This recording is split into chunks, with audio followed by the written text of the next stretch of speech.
Have you ever had one of those days where everything feels like it's spiraling out of control? Maybe you woke up late, spilled coffee on your shirt, then got stuck in traffic, only to arrive at work and realize you forgot an important deadline. By lunchtime, you're snapping at coworkers, your heart's racing, and frustration feels like it's boiling over. We've all been there. Emotions have a way of hijacking our clarity, making even small setbacks feel like disasters. But what if there was a way to steady yourself, to face life's chaos with unshakable calm? That's exactly what the ancient philosophy of Stoicism offers, a toolkit for mastering your emotions, not by suppressing them, but by understanding and redirecting their power. Marcus Aurelius, the Roman emperor and Stoic philosopher, put it perfectly. You have power over your mind, not outside events. Realize this, and you will find strength. For centuries, Stoicism has been the secret weapon of leaders, thinkers, and everyday people navigating life's storms. It's not about being emotionless. It's about emotional balance, the ability to respond, not react, when life throws its worst at you. Picture this: instead of drowning in stress or anger, you pause, assess, and choose the most constructive path forward. That's the Stoic advantage. And today, we're diving deep into 32 proven Stoic strategies designed to help you cultivate that unshakable equilibrium. These aren't just abstract ideas. They're practical, actionable techniques you can start using immediately, whether you're dealing with a frustrating commute, a tense conversation, or a major life challenge. This video is your guide to transforming emotional turbulence into steady resilience. We'll explore how to reframe setbacks, practice mindful detachment, and build habits that foster inner peace, no matter what's happening around you. By the end, you'll have a roadmap to emotional balance, rooted in wisdom that stood the test of time. So if you're ready to stop feeling at the mercy of your emotions and start taking back control, you're in the right place. Let's begin. How often do you find yourself stressing over things completely outside your power? That delayed flight, the rude comment from a stranger, even the weather ruining your weekend plans. We waste so much mental energy wrestling with forces we can't change. This is where Stoicism's first and most powerful strategy comes in, the dichotomy of control. Nearly 2,000 years ago, the philosopher Epictetus laid down this life-changing principle when he said, "Some things are within our power while others are not." It sounds simple, but most of us live as if we've forgotten this basic truth. Think about your average day. How much frustration comes from trying to control the uncontrollable? Traffic jams, other people's opinions, unexpected setbacks. We clench our fists trying to change what was never ours to command. Meanwhile, what do we neglect? Our own reactions, our focus, the meaning we assign to events. Stoics call this inverting the locus of control, shifting your attention from external chaos to internal mastery. Seneca put it beautifully: we suffer more often in imagination than in reality. That anxiety you feel about tomorrow's meeting or that passive-aggressive email. It's your judgment of the situation, not the situation itself, that's causing the storm. Here's a practical exercise to start training this mindset. Grab a piece of paper and draw 2 columns. Label one within my control and the other outside my control. Now list your current stressors, that coworker who never listens, outside column, your preparation for the presentation. Inside column, the stock market's ups and downs, outside, your spending habits, inside. Seeing it visually rewires your brain. The goal isn't to ignore external factors, but to stop giving them the power to derail your peace. Imagine applying this to a real-life scenario, say, a cancelled flight. You can't control the airline's decisions or the weather, but you control whether you spend the delay fuming or reading that book you've been meaning to finish. This shift doesn't mean indifference, it means choosing where to invest your emotional energy. Every time you catch yourself raging against an outside column item, pause. Take a deep breath, then ask, where could I focus instead to make progress, find joy, or simply stay centered? That's the Stoic art of emotional alchemy, turning frustration into fuel. The Romans knew something most of us avoid, that rehearsing disaster makes it lose its sting. Take the Stoic practice of premeditatio malorum, or negative visualization, where you deliberately picture worst-case scenarios not to dwell in fear, but to disarm it. Ancient Stoic leaders like Seneca would begin each day by mentally preparing for setbacks. What if I lose my wealth? What if I'm exiled? What if my loved ones fall ill? By confronting these possibilities head-on, they stripped them of their power to shock. Seneca wrote, "He robs present ills of their power who has perceived their coming beforehand." Here's why this works. Our brains are wired to amplify the unknown. That speech you're dreading, the job interview, the medical test, the more we avoid thinking about them, the more monstrous they become in our minds. But when you consciously walk through the scenario detail by detail, you do something remarkable. You prove to yourself that even if the worst happens, you'll adapt. You'll find a way forward. The Stoics called this the pre-rehearsal of troubles, and it's like emotional vaccination. By exposing yourself to small doses of mental adversity, you build antibodies against panic. Try this tonight before an upcoming challenge, say, a difficult conversation with your boss. Sit quietly and visualize it going poorly. Maybe they reject your proposal outright. Maybe they criticize your work. Now ask yourself, what would I do next? Would the world end? Or would you regroup, refine your approach, or even discover new opportunities? This isn't pessimism, it's preparedness. When the actual moment arrives, you'll notice something extraordinary. The edge of your anxiety has dulled. You've already lived through it in your mind, so reality feels lighter. History's greatest orators, from Cicero to Churchill, used versions of this technique. They'd imagine forgetting their lines, facing hecklers, or tripping on stage, then plan their recovery. The goal wasn't to expect failure, but to neutralize its terror. Modern psychology backs this up. Studies show that people who practice mental contrasting, visualizing obstacles alongside solutions, perform better under pressure. So the next time you catch yourself avoiding a fear, lean in. Picture the worst, then picture yourself enduring it. You'll find what the Stoics knew centuries ago. Most of what we dread never happens, and the rest. We're far stronger than we think. Life doesn't move in straight lines. It twists, turns, and sometimes knocks us off course when we least expect it. But what if, instead of fighting those detours, we learn to embrace them? The Stoics called this amor fati, the love of fate. Picture life as a river. If you thrash against the current, you'll exhaust yourself. But if you learn to flow with it, you'll find strength in surrender.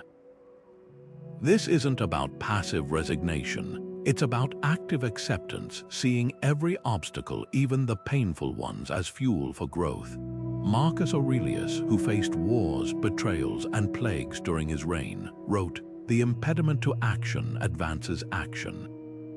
What stands in the way becomes the way." Think about that for a moment. A job loss, a failed relationship, an unexpected illness, these aren't just setbacks. They're invitations to adapt, to reinvent, to discover strengths we didn't know we had. History's most resilient figures didn't just endure misfortune, they mined it for meaning. Beethoven composed his greatest symphonies as he went deaf. Lincoln's early political failures forged the humility that made him a legendary leader. Here's how to practice amor fati in your own life. Take one recent challenge, maybe a project that fell apart or a plan that unraveled, and ask, what did this teach me? Where did it push me to grow? Maybe that missed promotion freed you to explore a new career path. Maybe that argument with a friend revealed a boundary you needed to set. Even in disappointment, there's always a hidden thread of opportunity, if you're willing to look for it. The Stoics believed fate wasn't something to endure but to collaborate with. When you stop resisting life's unpredictability, you start seeing its gifts. So the next time you're faced with a detour, pause. Instead of asking, why is this happening to me? Try asking, what is this making possible? That shift from frustration to curiosity is where resilience begins. Ever notice how writing down your thoughts can untangle the mess in your head?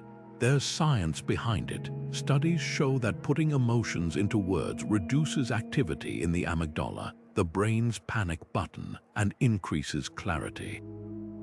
No wonder Marcus Aurelius, one of history's most powerful leaders, turned to journaling as his daily anchor. His personal writings, now known as meditations, weren't meant for publication. They were raw, honest conversations with himself, a way to dissect his reactions, challenge his assumptions, and return to reason. That's the heart of Stoic journaling. It's not about recording events, but refining your relationship to them. The Stoics developed a simple but transformative method called the triple column technique. Here's how it works. First, describe the event objectively, no embellishments, just the facts. My coworker interrupted me in the meeting. Next, record your immediate reaction. I felt disrespected and angry. Finally, the most crucial step, craft a rational response.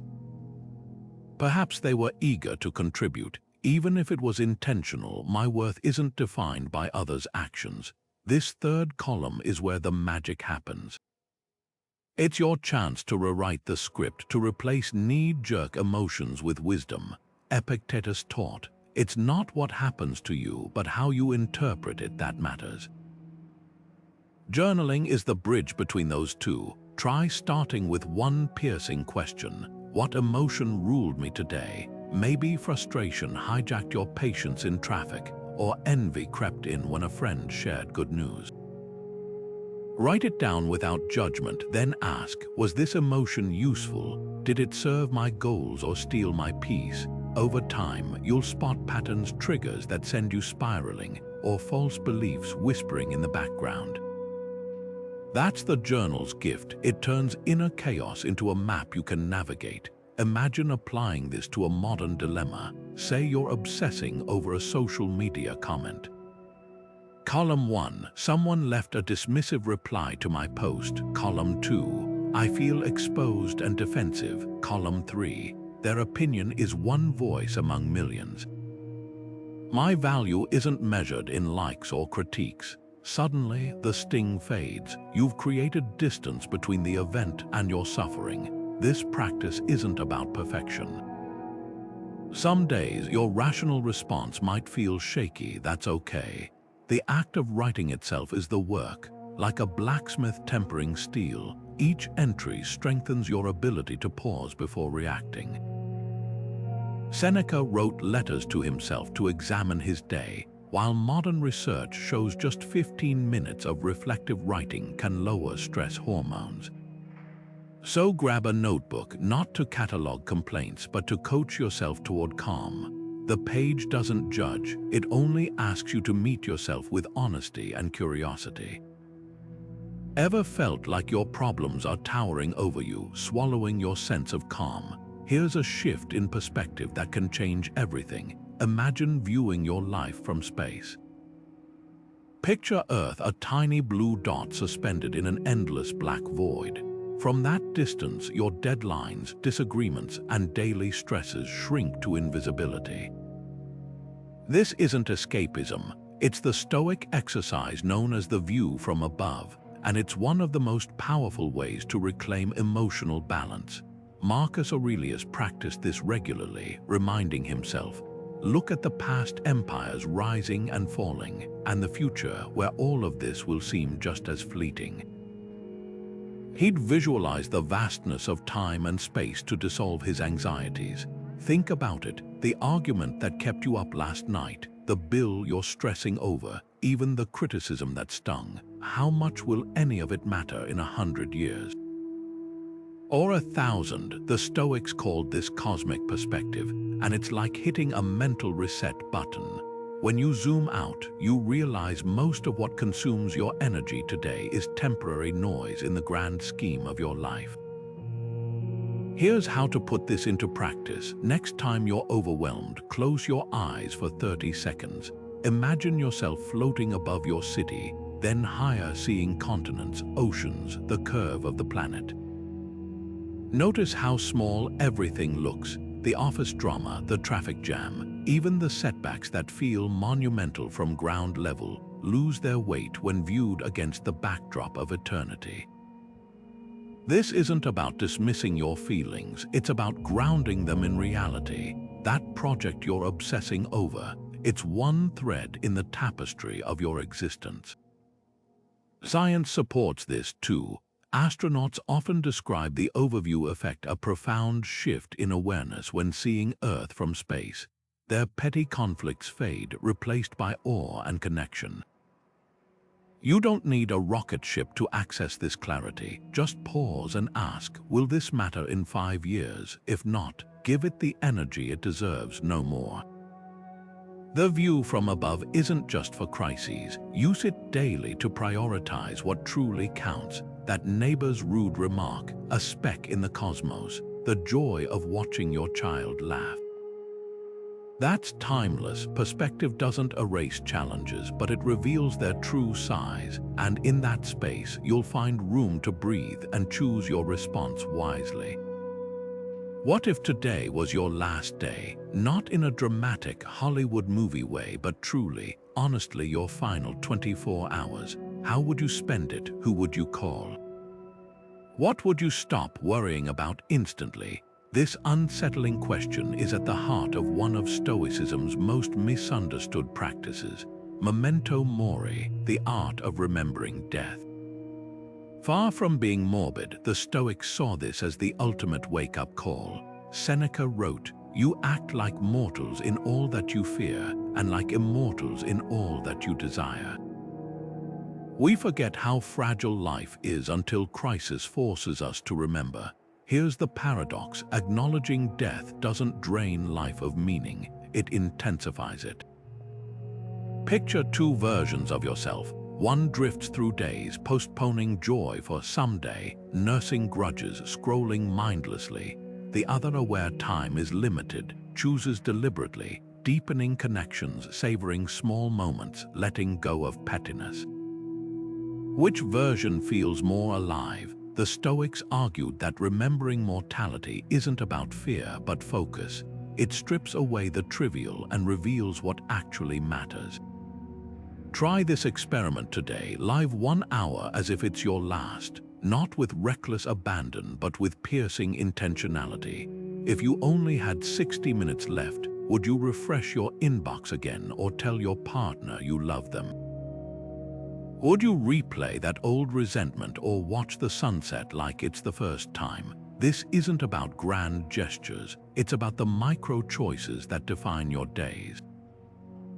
The barista who handed you coffee this morning, the way light filters through your window, these are the moments death makes sacred. Modern culture treats death as a taboo, something to delay with diets and tech gadgets. But the Stoics leaned into it. Marcus Aurelius kept a skull on his desk not to dwell on darkness but to ignite clarity. You could leave life right now. Let that determine what you do and say and think. When you live as if time is borrowed, every action carries weight. That project you've been avoiding. The apology you've postponed, death whispers, do it now. The key is balance. This isn't a license for recklessness or despair, but a lens to sharpen priorities. Imagine your final hour. Who's beside you? What lingers in your heart? Let those answers guide you today. because the truth is none of us know our expiration date, but we can choose right now to stop postponing what makes life worth living. Ever noticed how simply naming what you're feeling can take the sting out of it? There's fascinating neuroscience behind this. When you label an emotion like anger or anxiety, your brain's prefrontal cortex kicks in, dialing down the amygdala's panic signals. It's like hitting pause on a rising wave of emotion before it crashes over you. The Stoics discovered this power centuries ago through a practice called cognitive distancing, the art of observing your feelings without being consumed by them. Epictetus put it perfectly: it's not things that disturb us, but our judgments about things. Think of emotions like weather patterns. A storm isn't personal. It rolls in, does its thing, and passes. Your frustration over a cancelled plan isn't a permanent state, it's a temporary condition moving through you. The moment you say, "I notice I feel disappointed," instead of "I am disappointed," you create space between yourself and the emotion. That tiny shift in language changes everything. You're no longer drowning in the feeling, you're standing on the shore, watching the tide come and go. Try this next time irritation flares up. Instead of muttering, "I'm so angry," pause and reframe it. "I'm noticing anger showing up right now." Suddenly, the emotion isn't your identity, it's just data passing through your awareness. Modern therapists call this affect labeling, but Seneca was doing it 2,000 years ago when he wrote, "What need is there to weep over parts of life?" The whole of it calls for tears. He wasn't dismissing pain, he was placing it in perspective. Here's a practical way to build this skill. Keep a running log for one day where you jot down emotions as they arise, but with a twist. Phrase each entry as a scientist observing a phenomenon. 10:45 a.m. Observed frustration after computer crash. Noted increased heart rate and tension in jaw.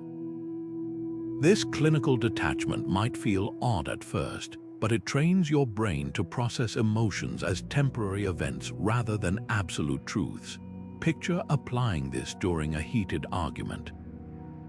Instead of shouting, "You're making me furious," you might say, "I notice my voice is rising. That tells me I'm feeling defensive."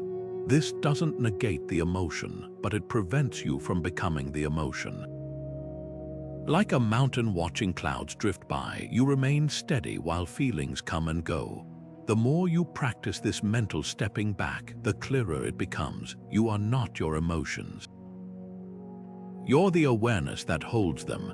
That split second before you slam your horn in traffic, when irritation flashes hot and your fingers tense, that's the moment the Stoics called the Discipline of Ascent. It's the mental breath between stimulus and response where true emotional freedom lives. Epictetus, the philosopher born into slavery, taught that while we can't control the first thought that pops into our heads, we can control what happens next. He described a three-step process: pause, test, then choose whether to accept or reject the thought. Imagine your mind as a courtroom. Every impulsive judgment, that driver's an idiot, is just a prosecutor's opening statement. You get to cross-examine the evidence before rendering a verdict. Marcus Aurelius practiced this daily, writing, "Don't let the force of an impression when it first hits you knock you off your feet. Say to it, hold on a moment, let me see who you are and what you represent." That's the power of the pause. When someone cuts you off in traffic, your initial reaction might be rage.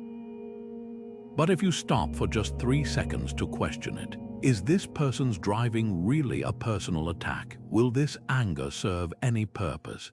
Something shifts. You reclaim agency over your inner world. Here's how to build this discipline. Start with something small, like a rude comment online. When you feel the heat rise, mentally step back. Ask, is this thought true? Is it helpful? Ancient Stoics called this the double question. If it fails either test, let it pass like a cloud. For bigger triggers, borrow the old count to 10 hack, but with a twist. As you count, label the emotion. 1. I notice frustration. 2. My jaw is clenched. This isn't suppressing feelings, it's creating space to respond wisely instead of reacting blindly. Picture applying this at work. Your colleague takes credit for your idea in a meeting. Your face flushes, but instead of snapping, you pause. Test the thought. Is their behavior unfair? Yes, will calling them out now improve the situation? Maybe, or maybe you'll choose to address it privately later. The point isn't the outcome. It's the practice of inserting that life-saving gap between spark and explosion. Modern neuroscience confirms what the Stoics knew. The prefrontal cortex needs just seconds to override the amygdala's fire alarm. Every time you exercise this pause, you're rewiring your brain for emotional balance. As Seneca wrote, the greatest remedy for anger is delay. Not denial, just the simple, revolutionary act of giving yourself room to choose. Imagine building emotional strength the same way you build muscle, through deliberate resistance training. Just as lifting weights tears muscle fibers so they grow back stronger, the Stoics practiced voluntary discomfort to toughen their minds against life's inevitable hardships. Seneca compared this to an athlete training in harsh conditions. Set aside a certain number of days during which you shall be content with the scantiest and cheapest fare, saying to yourself the while, is this the condition that I feared? This isn't about masochism, it's about immunization. By willingly stepping into minor struggles, cold showers, skipped meals, or even taking the stairs instead of the elevator, you prove to yourself that discomfort won't break you. Think of it like a mental fire drill. When adversity strikes unexpectedly, those who have practiced hardship won't panic, they've already run the scenario. The ancient Spartans perfected this with their agoge training, but you don't need to sleep on stone floors to benefit. Start small, leave your jacket at home on a chilly day and notice how your body adapts. Choose the longer queue at the grocery store and observe your impatience without acting on it. Each time you embrace minor discomfort, you're depositing resilience into your emotional bank account for when real crises hit. Modern science backs this up. Studies on cold exposure show it reduces stress hormones over time, while intermittent fasting has been linked to improved emotional regulation. The principle is universal. Controlled challenges build anti-fragility. Musonius Rufus, another Stoic teacher, insisted his students periodically live like peasants, not to romanticize poverty, but to dismantle the fear of it. How can you appreciate warmth, he asked, if you've never been cold? Here's your challenge today. Pick one comfort to voluntarily surrender. Maybe it's that second cup of coffee, the urge to check social media first thing in the morning, or even resisting the thermostat when you feel a chill. The goal isn't to suffer, but to witness your own capacity to endure and discover, as Seneca did, that most of what we call necessary is merely familiar. When you consciously choose discomfort, you reclaim power over it, and that's when you realize the walls of your comfort zone were made of tissue paper all along. Stand in an old-growth forest for just a moment, really take it in. The towering trees aren't competing for sunlight, their roots intertwine underground, sharing nutrients. Fungi form vast networks beneath the soil, connecting entire ecosystems in silent collaboration. Even fallen logs become nurseries for new life. Nothing exists in isolation here. This is Sympathy, the Stoic concept of cosmic interconnectedness, and it's the antidote to the emotional chaos of ego. Marcus Aurelius captured it perfectly. What brings no benefit to the hive brings none to the bee. When we zoom out from our individual frustrations and see ourselves as part of something larger, personal slights and petty grievances start to lose their grip. Think about a time you've been stuck in traffic, fuming at the car that cut you off. Now shift the lens. That driver might be rushing to a sick child, or maybe they're just having the worst day of their life. Sympathy asks us to consider, how does this moment serve the greater web we're all part of? The Stoics saw the universe as a single living organism where every action ripples outward. When you snap at a coworker, the tension doesn't stop with you, it ripples through the office. When you choose patience instead, that too spreads. This isn't just poetic thinking, modern science confirms it. Studies on emotional contagion show how moods spread through groups like invisible threads. A single stressed team member can lower an entire team's performance, while one person's calm can become collective resilience. The ancient Stoics called this being a limb of the whole, urging us to ask before reacting, does this emotion serve the hive? Imagine applying this during a family argument.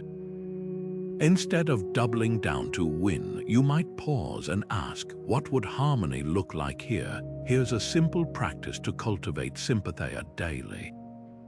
Pick one routine interaction, maybe with a barista or a colleague, and consciously consider their perspective for just 10 seconds. What burdens might they carry? How does your energy affect theirs? You'll notice something fascinating. The more you see others as extensions of the same whole, the less room there is for ego-driven anger or resentment.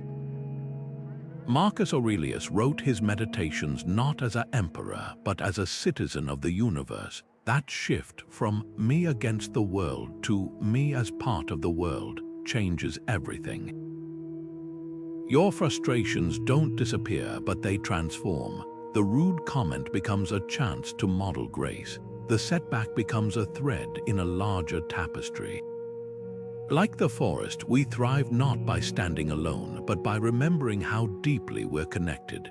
Your heart races, palms sweat, vision tunnels, that's your fight or flight response hijacking your logic. It's biology's ancient alarm system, flooding your body with adrenaline before your brain can even process what's happening. But here's the good news, you have a built-in override button, and it's been right under your nose this whole time, literally. Your breath. The Stoics knew this secret weapon centuries ago. Epictetus reminded us, between stimulus and response, there is a space. In that space is our power to choose. That space, it's measured in breaths. When emotions surge, breathing becomes shallow and rapid, feeding the panic cycle. But when you consciously slow it down, you send a signal to your nervous system, stand down. We're not in danger. One of the most effective tools for this is the 4-7-8 method. Breathe in quietly through your nose for 4 seconds. Hold that breath for 7. Exhale slowly through your mouth for 8. That uneven ratio, the extended exhale, triggers your parasympathetic nervous system like a brake pedal for stress. It's not magic, it's physiology. The longer exhale lowers your heart rate, while the hold builds carbon dioxide tolerance, teaching your body to handle discomfort without panic. Try this right now as you watch. Inhale 1, 2, 3, 4, hold 5, 6, 7, exhale 8, 7, 6, 5, 4, 3, 2, 1. Feel that. Instant distance from swirling thoughts. Ancient warriors used versions of this before battle. Modern surgeons use it to steady their hands. It works because it forces you into the present moment, the only place where choice exists. Here's how to make it stick. Write pause on a sticky note and place it where you'll see it during tense moments. Your laptop, dashboard, bathroom mirror. When you spot it, don't just read it, act. Take that single 4-7-8 breath. It's not about suppressing emotions. It's about creating enough stillness to respond instead of react. Picture 2 scenarios: snapping at your partner over a trivial comment because adrenaline took the wheel, or pausing just long enough to say, "I need a moment to think." That sliver of space changes everything. The Stoic pause isn't passive. It's the moment you reclaim authorship of your story. As Seneca practiced, delay is the antidote to anger. Not avoidance, just enough space to let the storm clouds part so you can see clearly again. Your breath is the anchor that keeps you from being swept away. Use it and watch how quickly the tide of emotion recedes. Picture yourself in a courtroom where every emotional reaction is on trial. The prosecution presents a dramatic story. Your boss criticized your work clearly. They're out to get you. The defense counters with just the facts. Your boss suggested 3 improvements on the project draft. Which version would the jury find credible?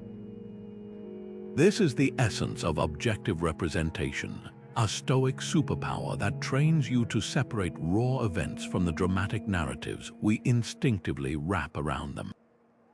Marcus Aurelius practiced this daily, writing, "Strip away the story that's causing you distress. Tell yourself the bare facts. We're hardwired to spin stories."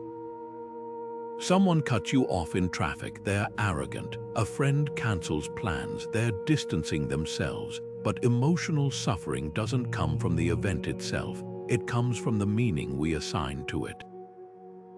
The Stoics called these added layers impressions, and they're like invisible filters coloring reality.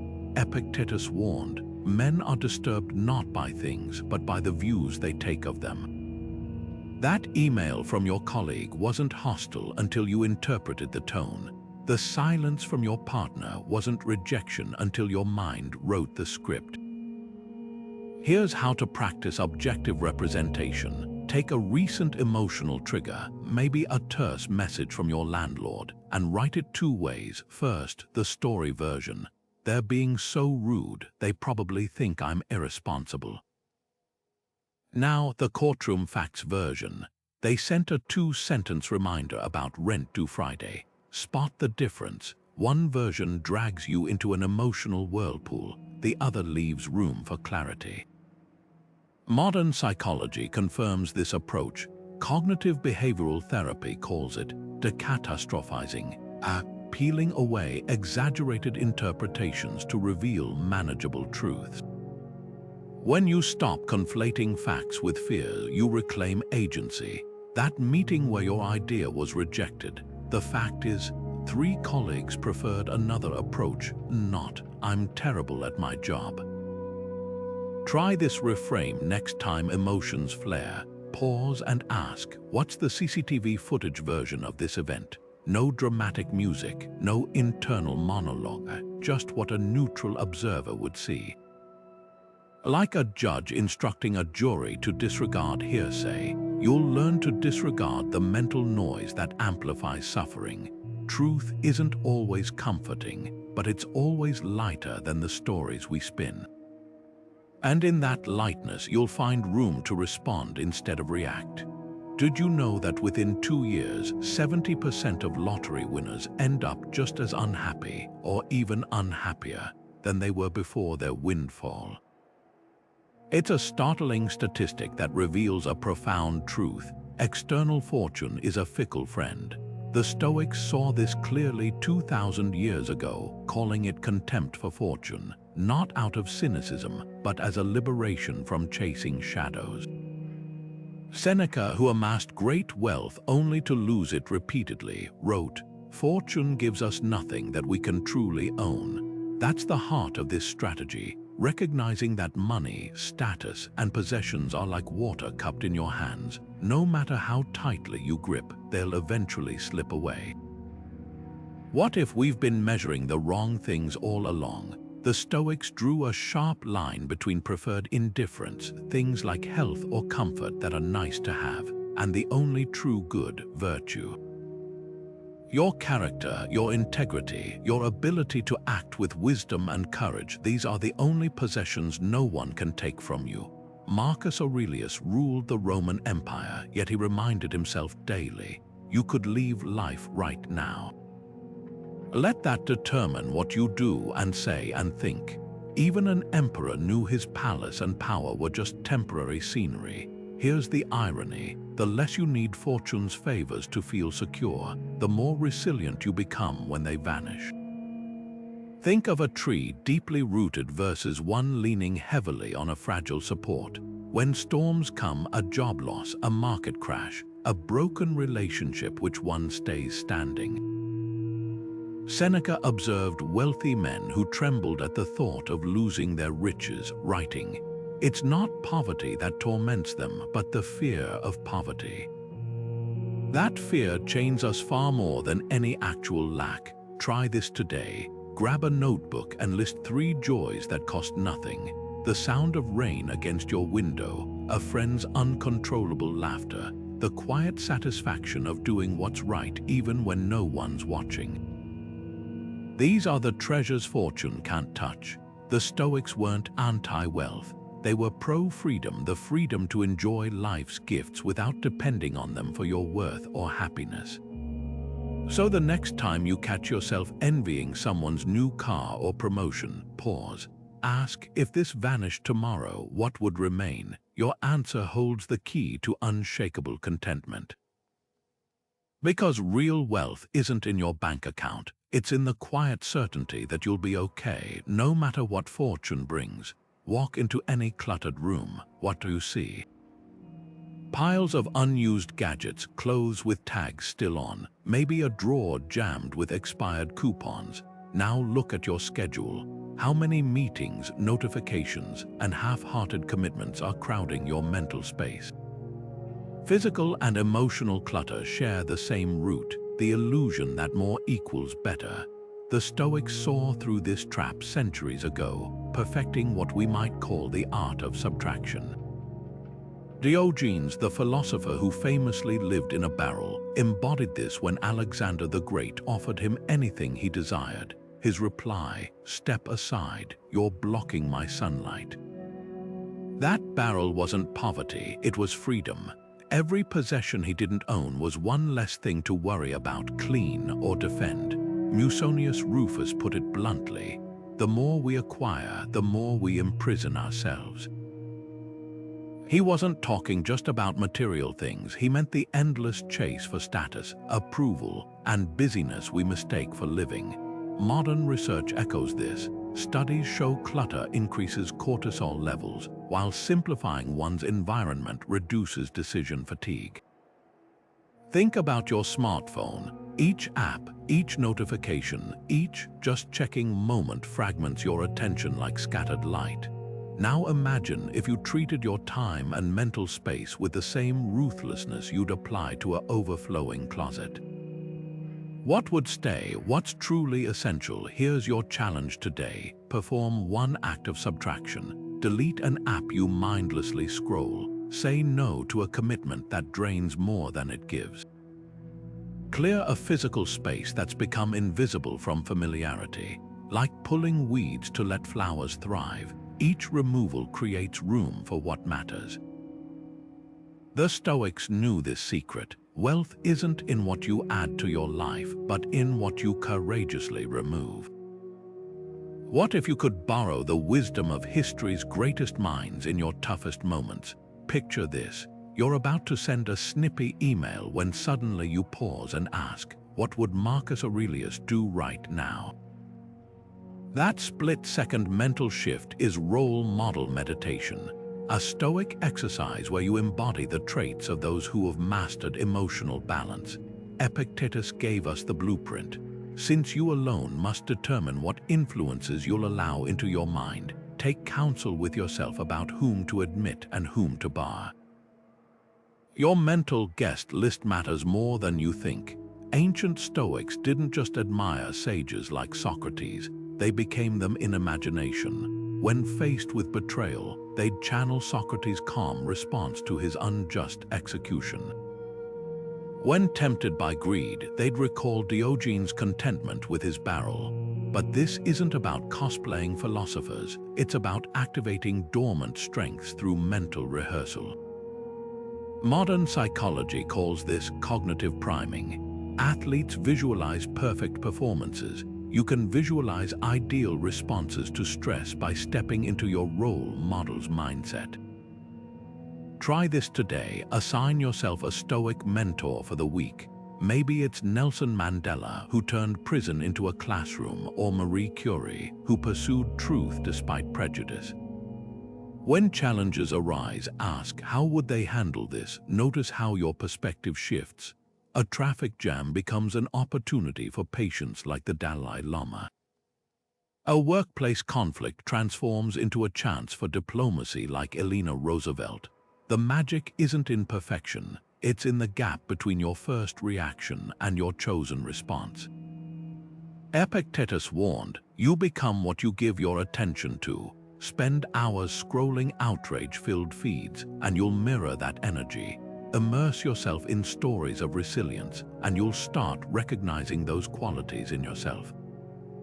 History's heroes weren't born unshakable. They built their strength by studying those who came before. Your turn starts with one question: who inspires the version of me I want to become? Then, like an actor preparing for a role, step into their virtues until they feel like your own. There's an old myth about the phoenix, a magnificent bird that doesn't flee from flames but lets itself be consumed, only to rise anew from the ashes. The Stoics saw every obstacle as that kind of fire, not something to avoid, but the very furnace that forges resilience. Marcus Aurelius put it bluntly: the impediment to action advances action. What stands in the way becomes the way. Think about that for a moment. The barrier isn't just something to overcome, it's the raw material for your transformation. Consider Nelson Mandela's 27 years in prison. Most would see that as a tragedy, a stolen life. But Mandela reframed it as his university. Behind bars, he studied law, honed his leadership, and built alliances that would later dismantle apartheid. In his words, prison itself was a triumph. That's the Stoic art of turning obstacles upside down. When life hands you a boulder, you don't just climb over it, you carve it into a stepping stone. Here's how this works in practice. Your job application gets rejected. The default narrative, "I'm not good enough," flipped. Now I know what skills to sharpen, and this frees me for a better fit. A sudden illness forces you to slow down. The initial reaction, "Why me?" reframed. This is my body's way of demanding rest and reflection. Even small annoyances, a delayed train, a broken coffee machine, become drills in patience and creativity. The Stoics called this alchemy of adversity, the practice of transmuting setbacks into training grounds. Marcus Aurelius faced betrayal, war, and chronic pain, yet he wrote, "The fire that melts wax tempers steel." The difference isn't the heat, it's what you're made of. Your toughest challenges aren't roadblocks, they're the chisels shaping your character. So here's your challenge today. Pick one current struggle and rewrite its story. Not with toxic positivity, but with clear-eyed curiosity. How is this preparing me for what's next? That shift from victim to student changes everything. Because the obstacle isn't in your way, it is the way.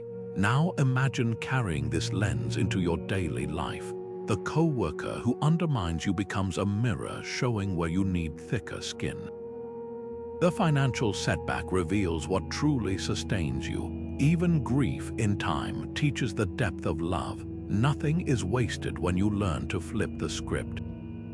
The phoenix doesn't mourn its ashes, it soars on the thermals they create. Your turn. You've meticulously planned your week meetings scheduled, workouts penciled in, even that long overdue coffee with a friend. Then life happens. A flat tire derails your morning, your kid spikes a fever, or your boss drops an urgent project in your lap. Suddenly, that neatly organized planner might as well be confetti. This is where most of us spiral into frustration, clinging to plans like life owes us their fulfillment. But the Stoics practiced something radically different, the reserve clause. Seneca captured it perfectly. "Make your plans with this in mind, if nothing prevents me." That tiny phrase, fate permitting, isn't defeatist. It's the ultimate mental armor against disappointment. Think of it like sailing. You can chart the perfect course, but if the wind shifts, clinging stubbornly to your original route will only capsize you. The seasoned sailor adjusts the sails. That's the reserve clause in action, holding your intentions lightly. ready to pivot when life's currents change. Ancient Stoics didn't see this as surrender. They called it amor fati in practice. Loving fate means loving the detours as much as the straightaways. Marcus Aurelius wrote his meditations during a brutal military campaign, often interrupted by battles. His plans weren't abandoned, they were adaptable. Here's how to weave this into daily life. Next time you jot down a goal, finish the presentation by noon. Add 2 silent words if nothing interferes. This isn't an excuse for laziness. It's an acknowledgement that the world doesn't revolve around your to-do list. The magic happens in the mental shift. When interruptions come, and they will, you're not blindsided. You're prepared to respond with flexibility rather than resentment. Picture 2 versions of yourself. One rages against a cancelled flight, while the other uses the delay to finally dive into that novel. Both faced the same obstacle, only one emerged unscathed. Modern psychology backs this up. Studies on planning fallacy show we chronically underestimate disruptions, setting ourselves up for stress. The reserve clause is your reality check. Try it today. Attach fate permitting to just one commitment. Notice how it loosens the grip of expectation without diluting your effort. Because here's the secret Stoics knew. Real control isn't about dictating outcomes. It's about mastering your response when life politely declines to follow your script. 75% of high performers share one non-negotiable habit. They own their mornings before the world claims their attention. This isn't about productivity hacks or grinding before sunrise. It's about emotional calibration. The Stoics perfected this centuries ago with their morning rituals, treating dawn as sacred preparation for whatever the day might hurl their way. Marcus Aurelius set the tone each sunrise with a simple reminder. When you arise in the morning, think of what a precious privilege it is to be alive, to breathe, to think, to enjoy, to love. That's the heart of a Stoic morning, not checking notifications, but checking your intentions. Picture this. Instead of jolting awake to a blaring alarm and diving straight into emails, you carve out just 15 minutes for 3 transformative practices. First, breathe like a Stoic 5 deep inhales through the nose, imagining clarity flowing in, and slow exhales through the mouth, releasing distractions. This isn't just meditation, it's what Epictetus called taking the helm of your mind before the waves of the day hit. Next, journal with precision. Grab any notebook and answer 2 questions adapted from Marcus's meditations. What virtue will I strengthen today? And what potential obstacles could derail my peace, and how will I meet them? This isn't diary writing, it's mental armor forging. For those thinking, I don't have 15 minutes, here's the 5-minute power version. 60 seconds of box breathing. Inhale 4, hold 4, exhale 4. 2 minutes to scribble one intention, not a to-do, but a to-be. Today, I choose patience over reactivity. Finally, 2 minutes to visualize challenges as opportunities. That coworker who annoys you, their today's patience drill, the packed schedule, a chance to practice focus. The magic isn't in the minutes, it's in the mindset. Seneca described mornings as the quiet space where philosophy takes root. Whether you have 30 minutes or 3, starting the day anchored in purpose changes everything. Because when chaos comes, and it always does, you won't be reacting from scratch. You'll be responding from a center you built at dawn. Picture your mind at the end of the day like a cluttered desk, scattered with half-finished thoughts, lingering tensions, and unresolved moments. Without clearing it, you carry that weight into tomorrow. This is why the Stoics championed the evening review, a practice Seneca called putting the day up for examination. Not to dwell on mistakes, but to sift through the mental debris, keeping what serves you and releasing what doesn't. Think of it as closing the books on today's business before opening fresh pages tomorrow. Here's how it works in 3 simple questions, each designed to distill wisdom from the chaos. First, what did I do well today? Not just achievements, but moments you showed up as your best self. Maybe you listened deeply instead of interrupting, or chose patience in a frustrating commute. Celebrate these like jewels collected along the path. Next, what could I improve? No self-flagellation, just clear-eyed noting. Did you snap at a loved one? Procrastinate on a priority? Treat this like a coach reviewing game footage, spotting where to adjust technique. Finally, the Stoic litmus test. Did I align with virtue? Virtue here isn't moralizing, it's your core values in action. Did courage, wisdom, or integrity guide your choices? Seneca wrote, "The soul should know itself and its doings daily, not to judge but to course correct." Try this tonight. Set a phone reminder for 15 minutes before bed, not to scroll but to reflect. Grab any notebook and answer those 3 questions in bullet points. No essays needed. This isn't homework, it's mental hygiene. Over time, you'll notice patterns, triggers that derail you, small wins that fuel you. Like an archaeologist brushing dust from artifacts, you're uncovering the shape of your better self.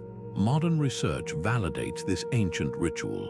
Studies on effective forecasting show we're terrible at predicting what will bring satisfaction. The evening review bridges that gap, helping you spot what truly mattered in hindsight, not the meeting that felt urgent, but the laugh shared with your child. Those insights become tomorrow's compass, so tonight before sleep claims you, pause, not to tally failures or wins, but to whisper to your day, "I see you. I learn from you, I release you." That's the Stoic art of closing circles, clearing space for dawn's fresh start. Imagine standing before a block of marble, chisel in hand. Your task isn't to carve a statue, but something far more profound. Your ideal self. Every strike of the hammer shapes patience where impulsivity once lived. Each careful scrape reveals courage beneath layers of doubt. This is the Stoic practice of sage visualization, where you become both sculptor and stone, crafting the person you aspire to be through deliberate mental rehearsal. The Stoics didn't chase perfection, they chased progress. As Epictetus reminded his students, no great thing is created suddenly, any more than a bunch of grapes or a fig. If you tell me that you desire a fig, I answer that there must be time. Let it first blossom, then bear fruit, then ripen. Your sage, that wisest version of yourself, isn't some distant, untouchable ideal. They're the you who meets chaos with calm, injustice with principle, and fear with steady resolve. Picture them in vivid detail. How do they breathe when provoked? What words do they choose when criticized? How do they carry themselves through loss or triumph? This isn't fantasy, it's emotional architecture. Neuroscience confirms that mental rehearsal activates the same neural pathways as physical action. When you visualize your sage responding with grace under pressure, you're laying down tracks for your real-world behavior to follow. Start small. Tonight, as you plan tomorrow, ask, what would my sage do differently? Not in grand gestures, but in the raw, unglamorous moments, the long queue at the bank, the snippy comment from a colleague, the temptation to procrastinate. Maybe your sage pauses to consider the cashier's stressful day before reacting to slow service. Perhaps they transform that criticism into curiosity. What can I learn here? The gap between your current reaction and your sage's response isn't failure, it's your growth zone. Marcus Aurelius practiced this daily, writing, "Waste no more time arguing what a good man should be." Be one. His meditations were less a journal than a mirror, reflecting back the emperor's highest potential. You don't need to rule an empire to use this tool. The barrister who visualizes kindness before the morning rush, the parent who imagines patience during bedtime chaos, the student who rehearses focus before opening their books. all are sculpting their sage in real time. So tonight, close your eyes and meet your future self. Notice how they stand, how they listen, how they let go of what doesn't serve them. Then tomorrow, in those decisive moments between stimulus and response, ask, what would the version of me I'm becoming do now? The answer won't always come easily, but each time you choose wisely, the chisel strikes true. Refresh your social media feed right now. How many likes did your last post get? That tiny dopamine hit when the numbers climb, the sinking feeling when they don't, it's proof of a truth as old as humanity. We're wired to crave approval.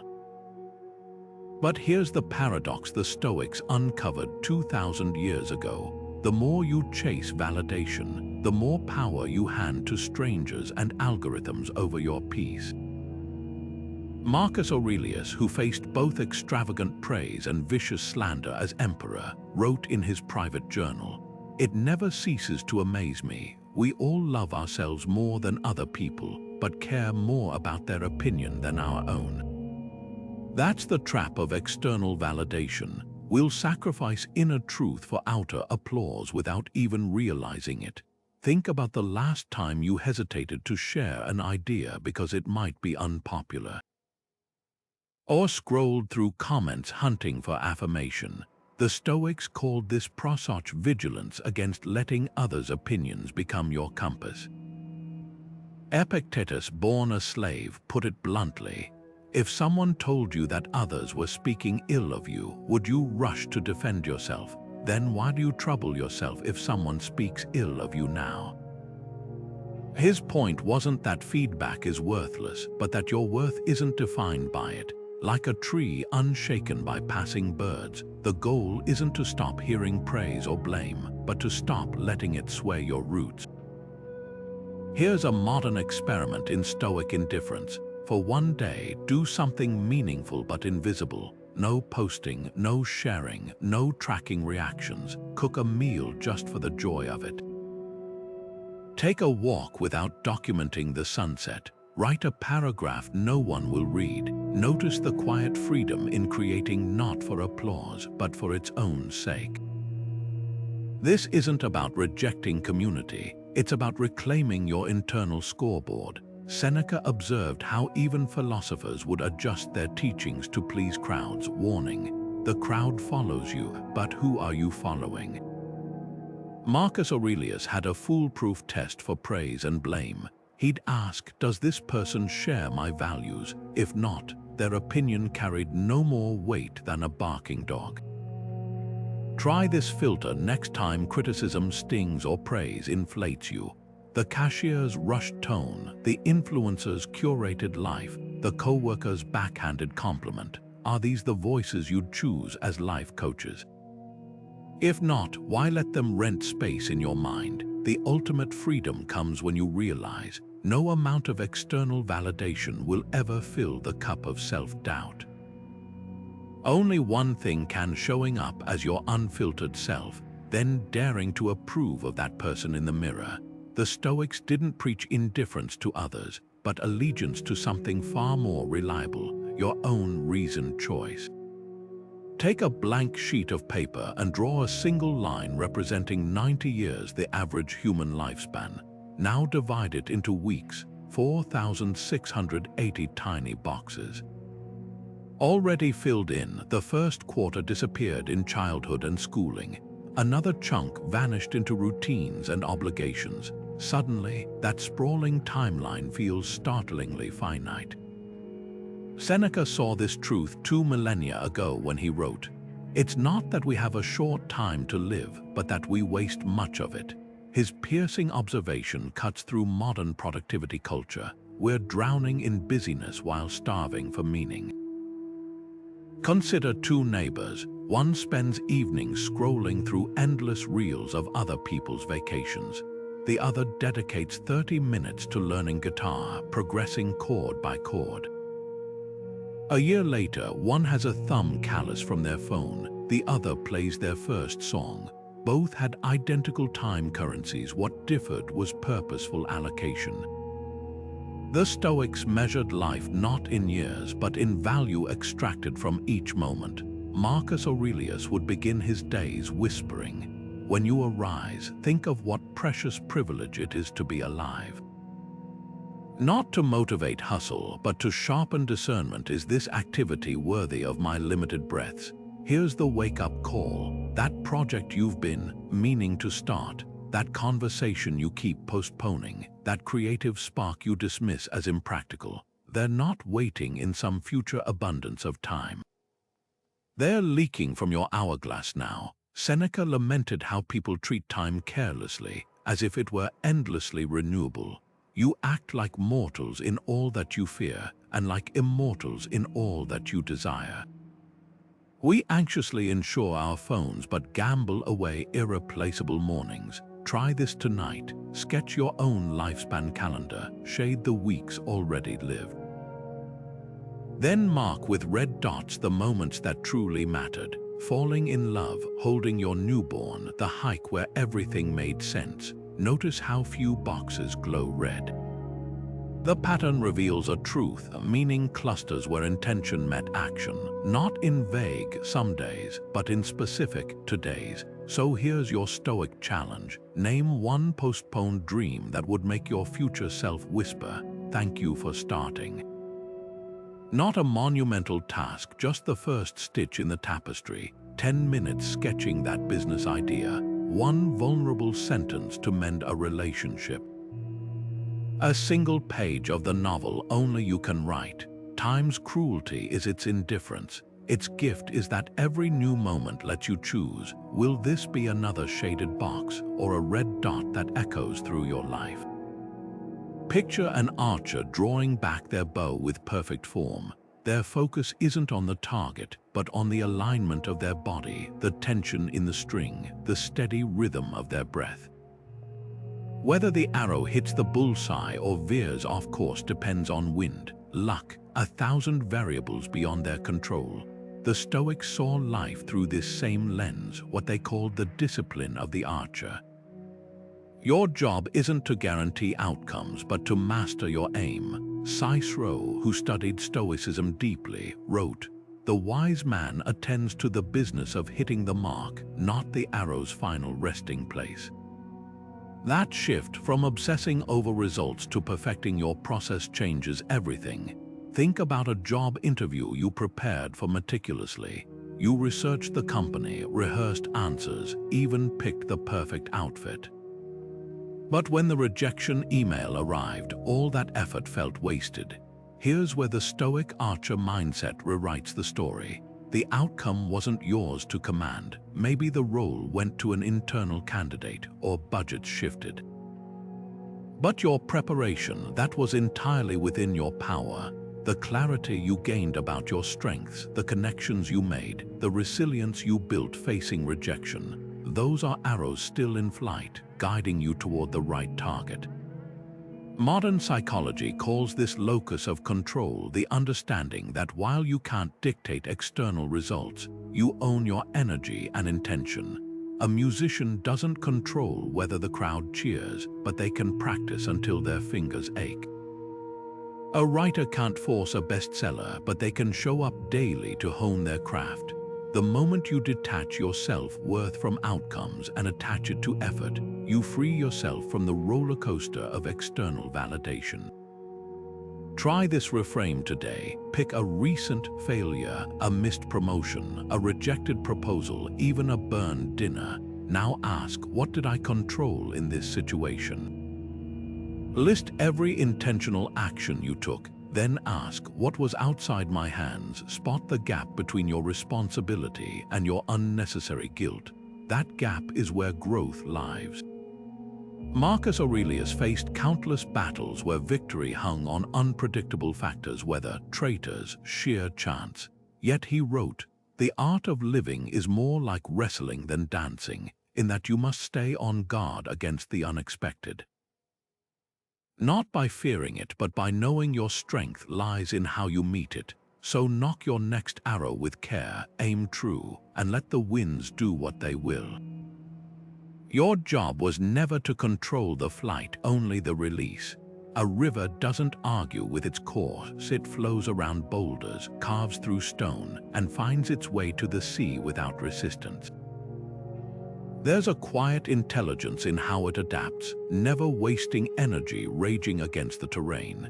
This is cosmic determinism, the Stoic understanding that life unfolds according to a grander design, and our peace lies in harmonizing with it rather than fighting the current. Cleans, one of Stoicism's early teachers, captured this perfectly. "Lead me, Zeus, and you too, fate, to wherever I am assigned. I will follow without hesitation. Even if I resist, I will have to follow anyway." Notice the nuance here. This isn't passive surrender, but active alignment, like a sailor adjusting sails to the wind, rather than demanding the wind change direction. The key distinction: fate isn't fatalism. Fatalism says, why bother trying, everything's predetermined. Stoic determinism says, my efforts matter, but the ultimate outcome isn't mine to command. Think of it like gardening. You can till the soil, plant seeds, and water diligently, but you can't force the sun to shine or the rain to fall. The harvest depends on both your labor and forces beyond your control. The Stoic focus is always on tending your plot with excellence, then meeting whatever comes with equanimity.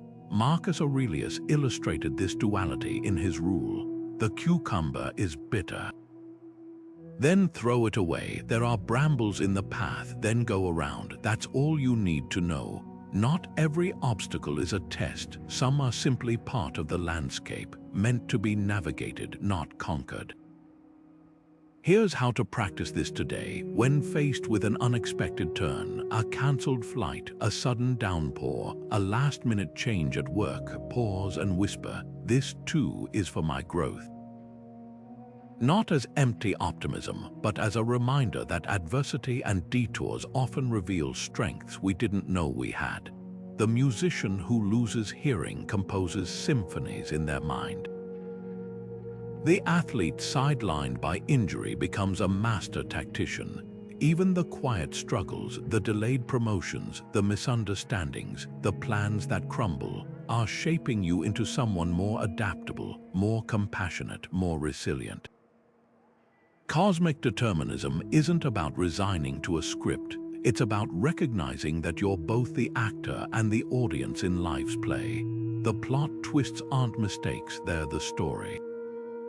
So when the current pulls you off course, remember, rivers never take the straight path to the ocean, yet they always arrive exactly where they're meant to be. Close your eyes and picture an ancient warrior fastening their breastplate before battle, each strap tightened with purpose, each movement deliberate. Now imagine doing the same for your mind when crisis strikes. That's the power of a Stoic mantra, not just words but mental armor forged in advance for life's battles. Epictetus, who endured slavery and exile, gave us the key. Men are disturbed not by things but by the views they take of them. Your mantra becomes the lens through which you view chaos, transforming raw emotion into reasoned response. Consider two people stuck in the same traffic jam. One mutters, "This is ruining my day." Their pulse races, frustration boils. The other whispers, "This too shall pass," and reaches for an audiobook. Same situation, wildly different experiences. The Stoics knew this secret: language shapes reality. When Nero's court sentenced Seneca to death, his final act was dictating wise teachings to his friends. Even facing execution, he chose words that uplifted rather than lamented. That's the ultimate test of a mantra. Does it hold you upright when the ground crumbles beneath you? Start building yours today with these proven Stoic anchors. "I choose my response" reclaims agency when you feel powerless. No evil lasts forever. Marcus Aurelius shrinks temporary pain to its true size. Or borrow Epictetus' razor. "Is this within my control?" If not, your mantra becomes the mental handbrake stopping the spiral. The best mantras share three traits: They're short enough to recall mid-crisis, true enough to believe, and strong enough to carry weight. Here's your challenge: craft a personal mantra this week. Think of a recent stressor, a conflict, a failure, a fear, and ask, what truth would have steadied me? Maybe it's obstacles fuel growth for career challenges, or love persists beyond this moment for relationship strains. Write it where you'll see it daily: your lock screen, bathroom mirror, wallet. Like a fire extinguisher behind glass, it waits invisible until needed, then becomes indispensable. Your mantra isn't a magic spell to banish hardship. It's the whisper in your ear when the world shouts, the compass needle when you're lost in the storm. And with each repetition, you're not just saying words, you're sculpting the resilient self who'll meet whatever comes next. Drop a pebble into still water and watch the ripples expand outward, first in tight rings near the impact, then gradually widening until they dissipate into the distance. Your energy works the same way. Every thought, every action sends out waves, but here's the catch: you only control where that initial pebble lands. The Stoics called this the circle of control, and mastering it is the difference between exhausting yourself against the tides and directing your efforts where they'll actually create change. Marcus Aurelius sketched this mental map in his journals. The things you think about determine the quality of your mind. Your soul takes on the color of your thoughts. Picture 3 concentric circles. At the center, small but solid, is your circle of control, your actions, your judgments, your responses. Around it, the circle of influence, relationships you can nurture, projects you can advocate for, changes you can inspire but not guarantee. Farthest out, the circle of concern, global events, others' opinions, the past realms where your energy vanishes like ripples in the ocean. Most emotional exhaustion comes from pouring effort into the outer rings while neglecting the core. That coworker who never listens, outer circle. How you prepare for the meeting where you'll present ideas, inner circle. The weather ruining your picnic. Outer circle, your attitude when plans change. Inner circle, Epictetus, who was traded as property before becoming a revered teacher, put it bluntly: we control our choice and all else is not our own. His entire philosophy rested on this distinction. A ship's captain doesn't rage against the wind, they adjust the sails. Same with your energy. Every morning, you're handed a finite reserve of focus. Spend it on news headlines you can't change, and there's none left for the workout that transforms your health. Obsess over a friend's life choices, and you've robbed time from crafting your own happiness. Here's your challenge today. Grab a blank page and draw those 3 circles. Now list 5 current stressors. Assign each to its rightful ring. That political argument online. Outer circle, the budget spreadsheet you've been avoiding. Inner circle, once mapped, spend 10 minutes actively working on one influence item. Maybe a difficult conversation you've postponed, or research for a side project. Notice how this targeted effort feels compared to spinning your wheels on unsolvable worries. The Stoics weren't preaching indifference to the world's problems. They were strategists. A firefighter doesn't waste water on already charred beams. They aim at the flames they can actually extinguish. Your mental peace operates the same way. When you stop drowning in the circle of concern and start investing in the circle of control, you don't just manage emotions, you master them. Because real power isn't in controlling everything, it's in knowing exactly where your pebble will make waves. Picture waking up tomorrow and losing everything you didn't consciously appreciate today: the functioning joints that carried you downstairs, the electricity that brewed your coffee, the familiar voice that said, "Good morning." Suddenly, those ordinary miracles would feel anything but ordinary. This is the visceral power of Stoic gratitude, not just saying thank you, but training your mind to see abundance where it once saw baseline expectations. Epictetus, who lived with just a wooden cup until he saw a child drink from their hands and threw even that away, put it bluntly. He is a wise man who does not grieve for the things he does not have, but rejoices for those he does. That shift from craving more to treasuring enough isn't passive contentment. It's active rebellion against a culture that profits from your sense of lack. Entitlement whispers, "This is what I deserve." Gratitude answers, "This is what I've been given." The difference changes everything. Imagine two co-workers receiving the same bonus.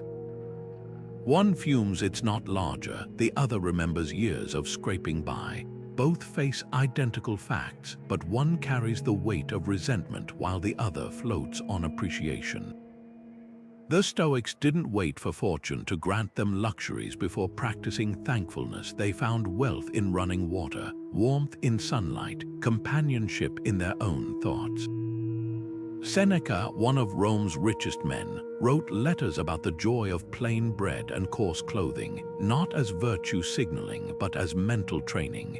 True happiness is to enjoy the present without anxious dependence upon the future. Here's your 3-step Stoic gratitude drill. First, name 3 invisible blessings allowed right now, the kind you'd only miss if they vanished. Maybe it's the absence of tooth pain, the way your chair supports your posture, or the fact you can read these words without squinting. Second, borrow Epictetus' lens. For one day, pretend everything you have is on loan from the universe. That laptop, a temporary gift, your health, a fragile lease. Watch how carefully you handle what you suddenly realize is borrowed. Finally, play last time with mundane moments. That rush hour commute, someday it'll be your last drive to work. That toddler whining for attention, one morning their childhood room will stay eerily quiet. This isn't morbid, it's alchemy, transforming leaden routine into golden awareness. Modern research confirms what the Stoics knew. Gratitude rewires neural pathways, dampening the brain's negativity bias. But where positive psychology often stops at feel-good lists, Stoicism takes it deeper. Gratitude becomes armor against entitlement's endless hunger. A person thankful for tap water doesn't resent lacking champagne. The employee grateful for mentorship doesn't fixate on titles.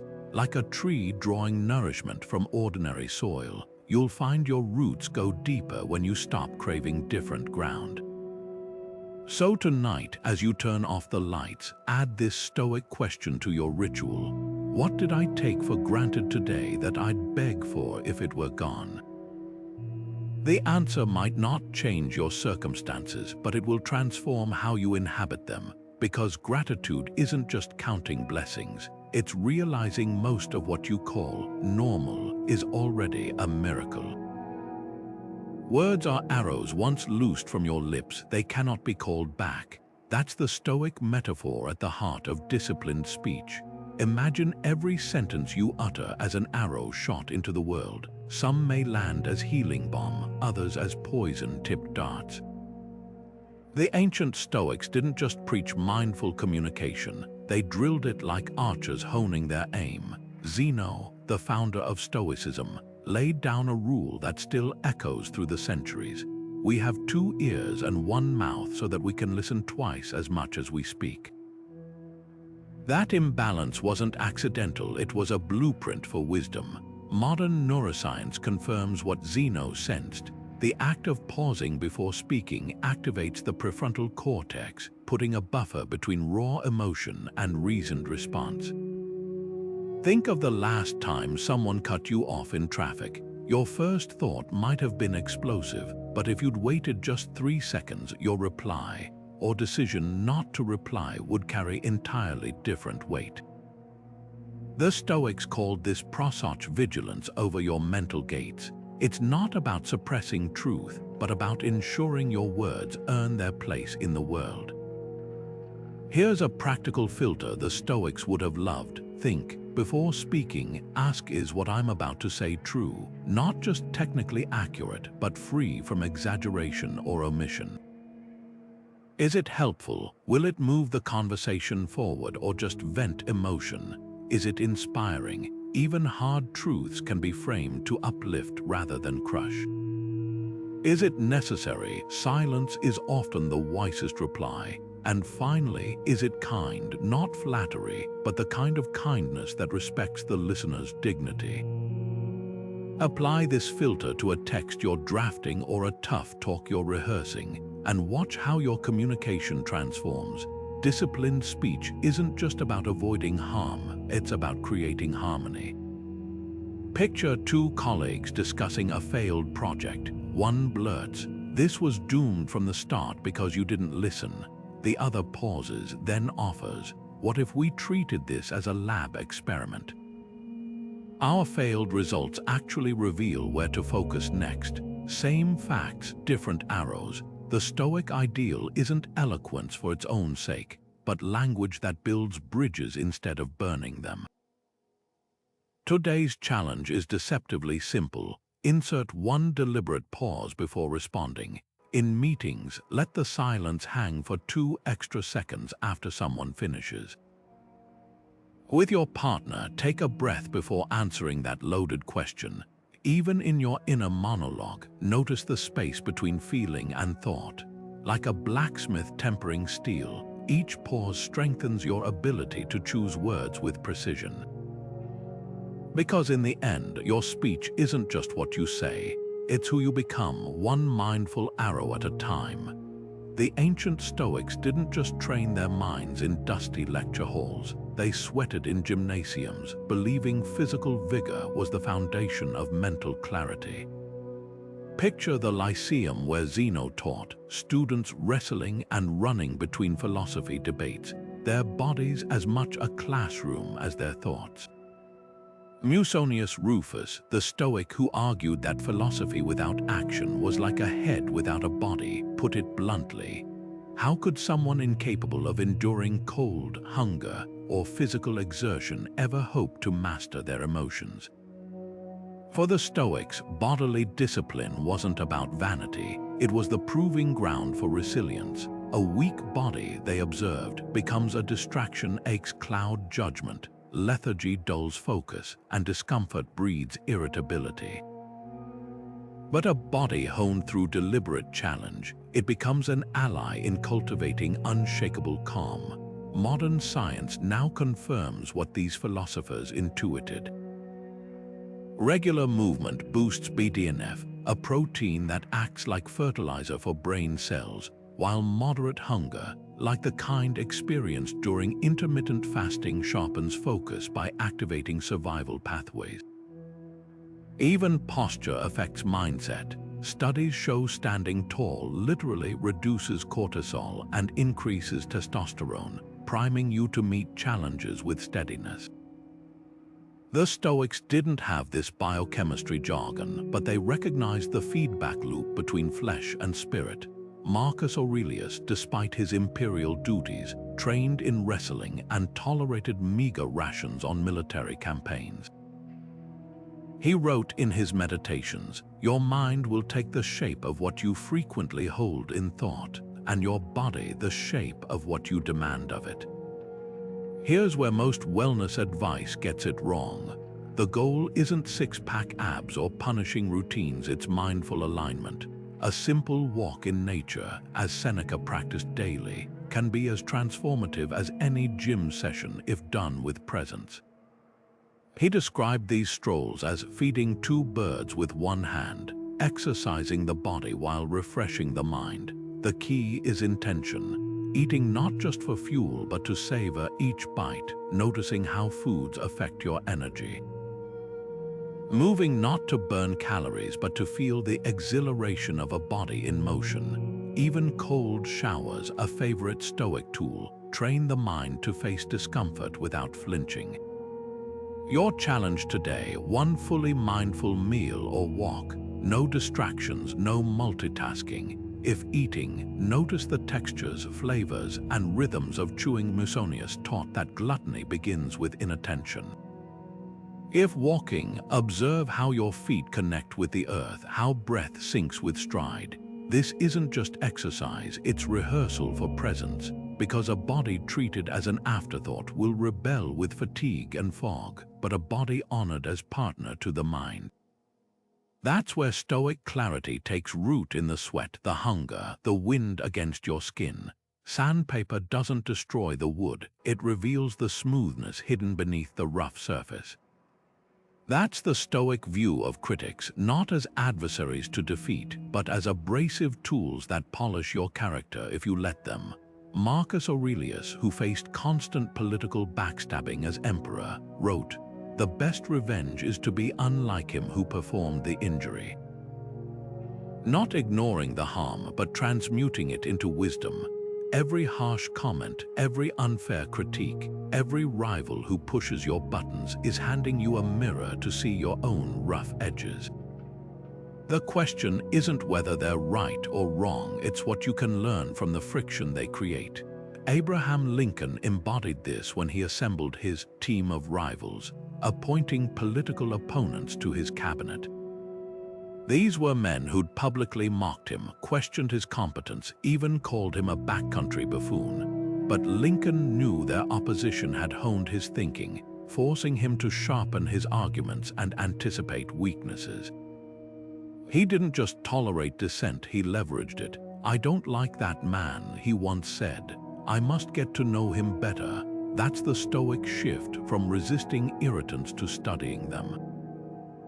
Think of your last clash with a critic, maybe a nitpicking boss, a judgmental relative, or an internet stranger's cutting remark. Your first reaction was likely defense or dismissal. But pause and ask, was there a grain of truth in their sandpaper? Even exaggerated criticism often highlights real vulnerabilities. The co-worker who calls you disorganized might be pointing to your habit of multitasking instead of deep focus. The friend who says you're too sensitive might reveal your unexamined need for approval. The goal isn't to swallow every insult whole, but to sift through the debris for unexpected gems. Marcus Aurelius took this further. When someone wrongs you, ask yourself, what good opinion did they hold that led them to this? This flips the script. Instead of vilifying the critic, you analyze their worldview. The parent who pushes you toward conventional success might genuinely fear your unconventional path will lead to hardship. The skeptic who doubts your project might have seen similar ideas fail before. Understanding their lens doesn't mean agreeing, but it drains the emotional charge, leaving pure data to work with. Here's your challenge today. Pick one recent criticism that stung. Write it down, then strip away the tone to isolate the core concern. Next, play devil's advocate. List 3 ways this critique could be partially valid, even if poorly delivered. Finally, choose one small adjustment to test, not because the critic won, but because growth outlasts grievances. Like a blacksmith using every strike of the hammer to strengthen the blade, you'll start seeing friction not as something to endure, but as the very force that shapes your resilience. The Stoics didn't preach passive acceptance of abuse. They advocated ruthless discernment, discarding malice while salvaging lessons. Your critics, however misguided, are unwitting collaborators in your evolution. As Epictetus put it, if someone handed your body to a passerby, you'd be outraged. Why do you hand over your mind to anyone who insults you? The power stays with you, not in silencing the sandpaper, but in choosing what it smooths. A raging storm lashes at the trees, sending branches flying, yet at the center of the chaos, a small pond remains perfectly still, its surface reflecting the turmoil without being disturbed. This is the essence of the Stoic smile, not a mask of denial, but an unshakable calm that meets chaos with quiet amusement. Seneca, who faced exile, chronic illness, and eventual execution by Nero, still found room for wit in his darkest hours. When a messenger arrived breathlessly warning that the emperor had ordered his death, Seneca reportedly quipped, "Tell him I'm already rehearsing for the role." That's the Stoic smile in action, not laughing instead of feeling, but laughing while feeling deeply. Humor for the Stoics wasn't escapism, it was perspective armor. Epictetus, who endured slavery and disability, taught his students to greet life's absurdities with a chuckle. When someone tries to insult you, picture them handing you a gift you refuse to accept. The insult remains theirs, not yours. Think of it like a judo flip for frustration. When life shoves you, you redirect the energy into lightness instead of resistance. A delayed flight becomes a chance to people watch. A spilled coffee turns into an improv exercise. Even profound grief can hold space for the bittersweet laughter of shared memories. The goal isn't to trivialize pain, but to refuse to let it monopolize your spirit.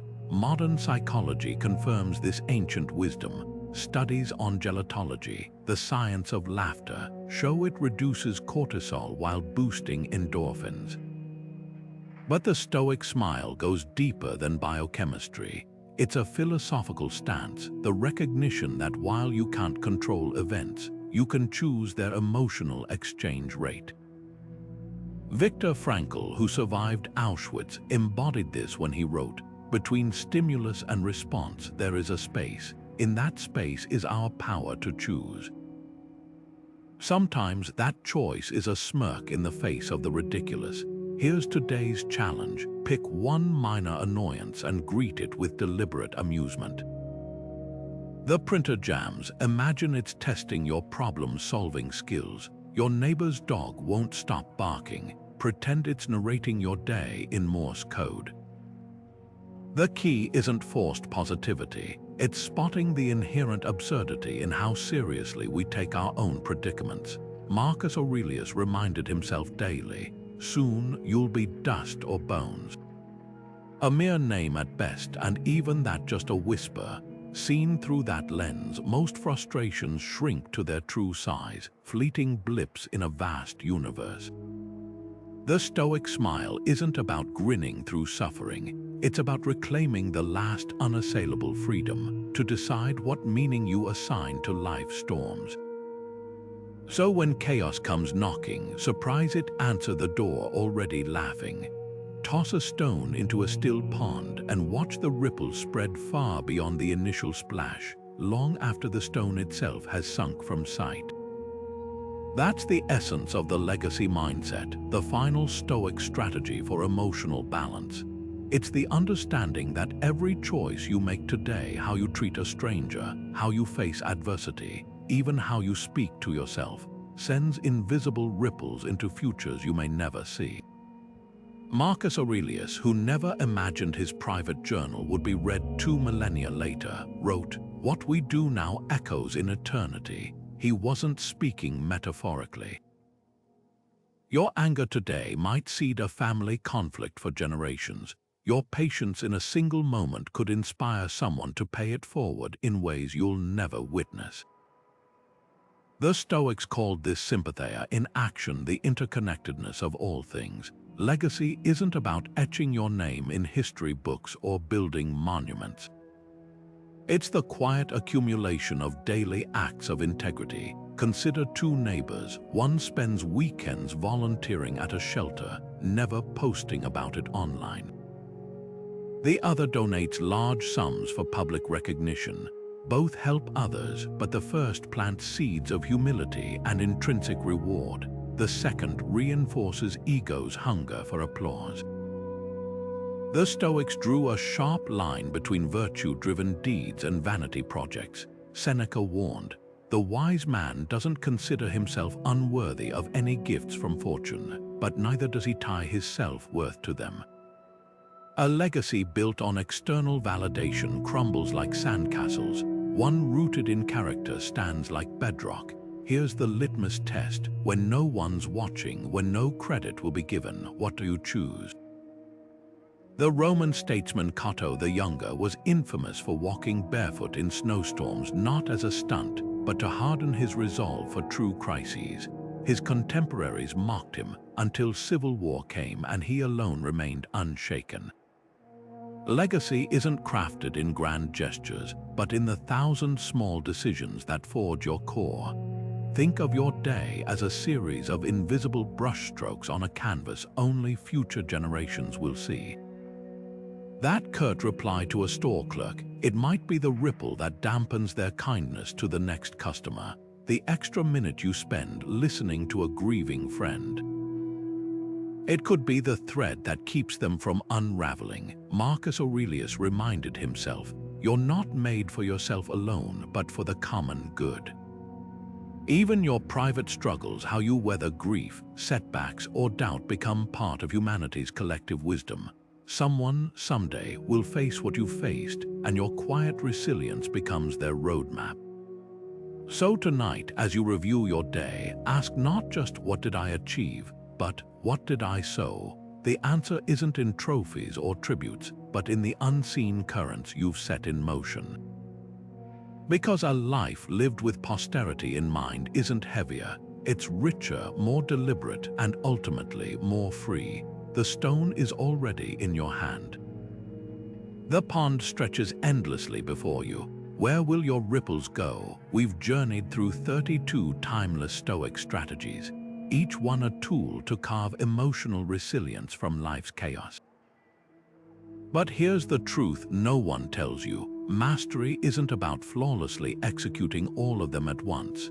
It's about showing up daily, chiseling away at old habits, and embracing progress over perfection. Think of these techniques like a gardener's tools. You wouldn't use every shovel and pruner simultaneously, but reach for the right one when the soil demands it. That missed meditation, that moment you snapped under pressure, they're not failures, they're feedback, adjusting your grip for the next swing. Seneca, who watched students abandon philosophy when quick results didn't come, offered this lifeline. No one is crushed by misfortune unless they're first deceived by prosperity. His insight cuts deep. Emotional balance isn't built when the seas are calm, but when waves test your seams. Every strategy we've explored, from negative visualization to the discipline of ascent, isn't about eliminating storms, but learning to sail through them with steady hands.